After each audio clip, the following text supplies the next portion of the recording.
اعوذ بالله من الشیطان الرجیم بسم الله الرحمن الرحیم. ګران زده کوونکو، نن به تاسو ته د دوو مثلثونو د انطباق والي په مورد دوه نور حالتونه وښیم. لومړی حالت دا دی چې که د دوو مثلثونو ترمنځ یوه خاده زاویه او وتر سره مساوي وي نو مثلثونه انطباق منونکي دي.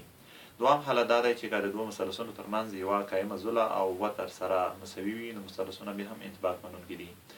دغه دوه حالتونه به انشاءالله تاسو ته په مثالونو کې وښیم. لومړی مثال د لومړني حالت مورد دا دی چې په دغه دوو قایمالزاویه مثلثونو کې لکه څنګه چې وترونه یې په خپل منځ کې مساوي دي،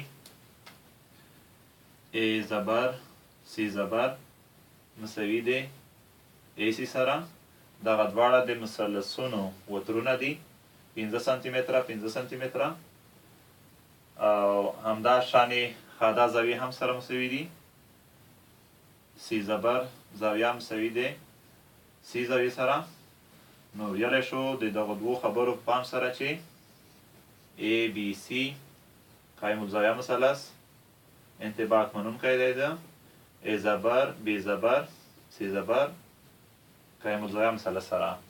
دغه زبر که نښې په خپله د دې لپاره کارول کېږي چې تر څو د ای بی سی سره فرق وشي.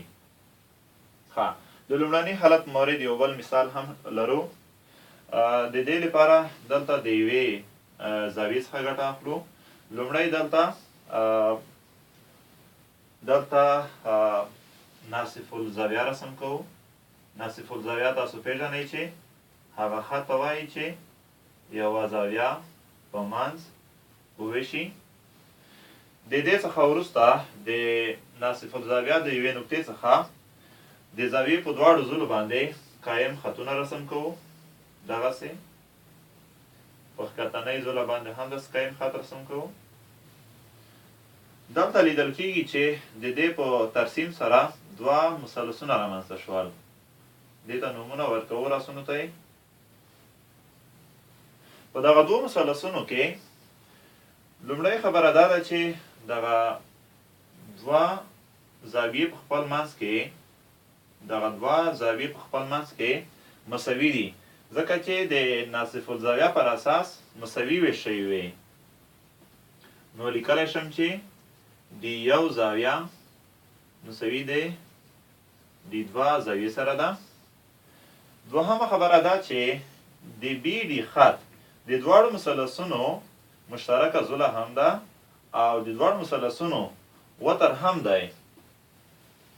نو دا هم په خپل منځ کې مساوي دي. دی بی وتر مساوي دی دی بی وتر سره دی. دا چې په دغه دوو مثلثونو کې بیا هم خاده زاویې مساوي شوې او وترونه هم مساوي شول، نو دا مثلثونه هم په خپل منځ کې انطباق منونکي دي. ای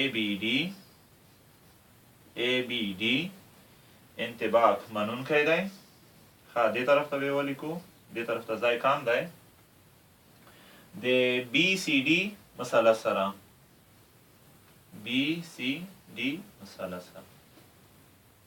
ښه، له دې راځم دوهم حالت ته. په دوهم حالت کې مو وویل چې دوه مثلثونه هغه وخت انطباق منونکي دي چې وتر او یوه قایمه زوله یې سره مساوي وي. د دې لپاره د مستطیل او د هغې د قطر څخه ګټه اخلو. په مستطیل کې تاسو پوهیږئ چې هر وخت لپاره دوه مخامخ زولې سره مساوي وي، او د مستطیل قطر هم تاسو پیژنئ چې هغه خط ته وایي چې د مستطیل دوه مخامخ رسونه سره وتړي. نو دلته د دغې قطر په رسمولو سره په مستطیل کې دوه قایم الزاویه مثلثونه رامنځته شوي دي. غواړو چې وښیو دغه دواړه مثلثونه انطباق منونکي دي. لومړی خبره ده چې د پورتني مثلث ای بی زوله چې قایمه زوله ده. قایمه زوله ځکه ده چې اړوند زاویه یې 90 درجې ده. دغه قایمه زوله د ښکتني مثلث د سی ډي قایمه زوله سره مساوي ده. سی ډي زوله ځکه قایمه زوله ده چې اړوند زاویه یې 90 درجې ده.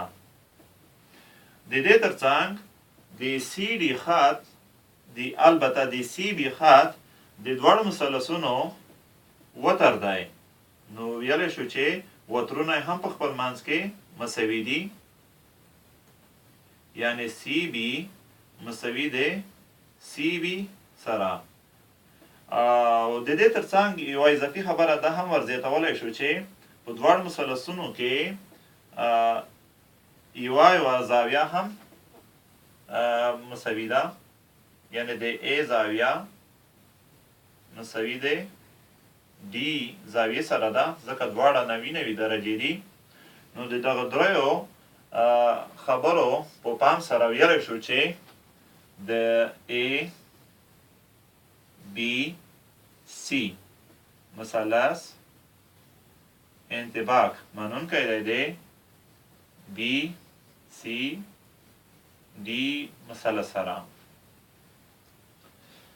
ګرانو زده کوونکو، درس مو په همدغه ځای بس دی، بیا چې له یوه نوي درس سره حاضرېږم. د الله په امان.